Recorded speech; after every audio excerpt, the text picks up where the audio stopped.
लेकिन अगर कोई पात्रता परीक्षा पास नहीं करता है तो उनकी नौकरी समाप्त करने का फैसला यदि होता है तो यह भी अन्यायपूर्ण कदम हो जाएगा।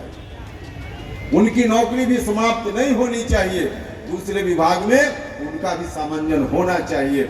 हमने उस वक्त भी कहा था और आज भी हम इस मांग पर अडिग हैं। मंत्री जी से आग्रह करना चाहिए, नौकरी समाप्त करने का निर्णय गलत निर्णय हो जाए, उनको ही रखा जाए, यह भी निर्णय गलत होगा, क्योंकि बच्चों की पढ़ाई लिखाई तो प्रभावित होगी ही। और बच्चा कौन है? आपके हमारे घर का बच्चा है, गरीब घर का बच्चा है, उनकी शिक्षा भी ठीक ठाक होनी चाहिए।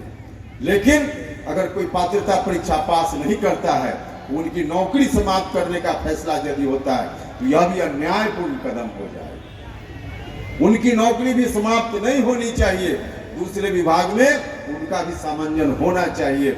हमने उस वक्त भी कहा था और आज भी हम इस मांग पर अडिग हैं। हम चाहते हैं हर तरह से शिक्षा में सुधार हो। आगे आने वाले दिन जितनी ताकत बिहार के लोग हमको देंगे, जिस रूप में भी देंगे, शिक्षा में सुधार हमारी सबसे पहली प्राथमिकता होगी, भाइयों और मित्रों, हम भारत सरकार में मंत्री होते हुए भी एक आध सवाल और उठाते थे। बहुत सारे सवाल हैं और पॉलिटिकल पार्टी के लोग उठाते रहते हैं।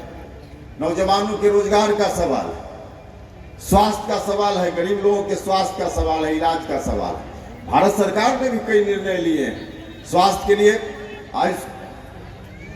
प्रधानमंत्री आयुष्मान भारत योजना कितना अच्छा निर्णय, बिहार की सरकार ने भी कुछ इस तरह के निर्णय लिए हैं। तो स्वास्थ्य के मामला में अच्छा काम हो रहा है कुछ, लेकिन अभी बहुत कुछ करने की जरूरत है। तो इस तरह के जो मांग है, नौजवानों के रोजगार का सवाल है, इस तरह की जो मांगे हैं उनके बारे में और पॉलिटिकल पार्टी के लोग सवाल उठाते रहते हैं। लेकिन एक विषय ऐसा है जिस विषय को एक राजनीतिक दल के रूप में कोई नहीं उठाता है। हाँ, व्यक्ति के रूप में कई लोग अब उठा रहे हैं, लेकिन राजनीतिक दल के रूप में कोई नहीं उठा रहा है। हम भारत सरकार में जब मंत्री थे तब यह सवाल हमने उठाने का काम किया। जो गरीब लोगों की भागीदारी का मामला है, सत्ता में भागीदारी का मामला है। सत्ता में भागीदारी का मतलब सिर्फ एमएलए एमपी बनना नहीं होता है, सत्ता का और भी कई अंग है। और सत्ता का जो अंग है उसमें आज की तारीख में सबसे महत्वपूर्ण अंग है और वह है न्यायपालिका। सुप्रीम कोर्ट, हाई कोर्ट और न्यायपालिका आज की तारीख में तमाम जगह धीरे धीरे भागीदारी समाज के सब वर्ग की हो रही है, क्योंकि चाहे भारत की सरकार हो या राज्यों की सरकार हो, सब लोगों ने अपने अपने हिसाब से कुछ न कुछ निर्णय लिए और उन निर्णयों का परिणाम है कि हर जगह तो भागीदारी हो रही है।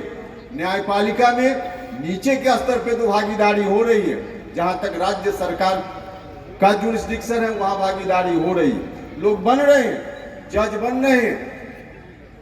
जिला स्तर के जो न्यायालय हैं, उसके नीचे के जो न्यायालय हैं, उसमें तो लोग जज बन रहे हैं।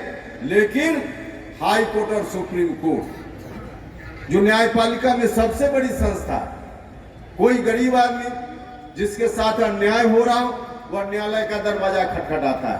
पहले निचली अदालत में जाता है, वहां से अगर न्याय नहीं मिला तो उसके बाद ऊपर की अदालत में जाता है, वहां से भी नहीं न्याय मिला तो हाई कोर्ट जाता है और अंतिम रूप से सुप्रीम कोर्ट जाता है। यही न्याय की प्रक्रिया है हमारे यहाँ।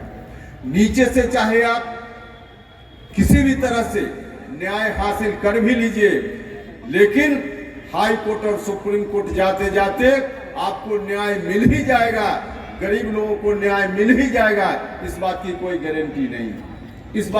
गारंटी नहीं, और रोज हम लोग देखते रहते हैं। और ऐसा इसलिए है खास करके जो वंचित समाज के लोग हैं, जो दलित समाज के लोग हैं, जो पिछड़ा अति पिछड़ा समाज के लोग हैं, महिलाएं हैं, हाई कोर्ट और सुप्रीम कोर्ट में अपवाद के लिए कभी कभी इन वर्गों से कोई जज बन जाता है। एक आध अति पिछड़ा समाज का, दलित समाज का, महादलित समाज का, महिलाएं, एक आध कभी कभी हाई कोर्ट और सुप्रीम कोर्ट में जज बनता है। सबसे महत्वपूर्ण न्याय की जगह वहां नहीं बनता है जज इन वर्गों से। क्यों नहीं बनता? इसलिए नहीं बनता है कि जज बनने की जो वहां प्रक्रिया है, जो व्यवस्था है, वह व्यवस्था न्यायपूर्ण नहीं, वह व्यवस्था बिल्कुल न्यायपूर्ण नहीं है। जो लोग पहले से जज हैं, रिटायर करने वाले होते हैं, उन्हीं के हाथ में ताकत है। जिनका नाम पर्ची पर लिख कर दे देते हैं, वही अगला जज बन जाता है सुप्रीम कोर्ट और हाई कोर्ट में। और जब तक ऐसी व्यवस्था रहेगी तो कोई गरीब परिवार का जज बनेगा क्या? नहीं बनेगा।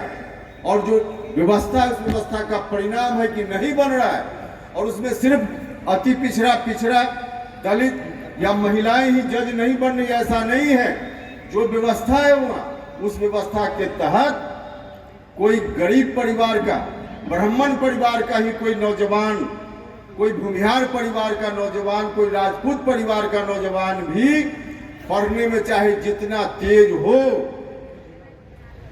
अगर गरीब परिवार से आता है, कोई पहुंच नहीं है उसकी, पैरवी नहीं है उसकी, तो वह भी सुप्रीम कोर्ट और हाई कोर्ट में जज नहीं बन सकता है। आज यही व्यवस्था है।